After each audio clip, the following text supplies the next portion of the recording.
Guys, good morning, good morning. Another day, another life na naman. Ito yung ano natin, mixer na Behringer. Maliit lang siya. Yung mga old. Testingin natin, gamitin pa kung pwede pa. Pero okay pa naman siya. Wala lang siyang USB tsaka Bluetooth. Madalas na ginagamit to sa mga guitar, mga event. Pero wala tayong budget. Kaya ito muna gamitin natin pang bahay. Pwede na siguro ito. Okay. Play tayo ng music. Siyempre, si Daniel. Testingin natin.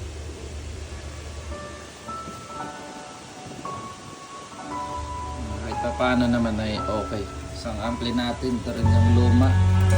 Galing pang Caloocan. Sakura.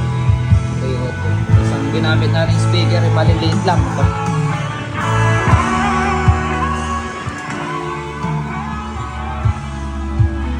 Ayos na rin, pang bahay lang guys. Saka na tayo magmalaki.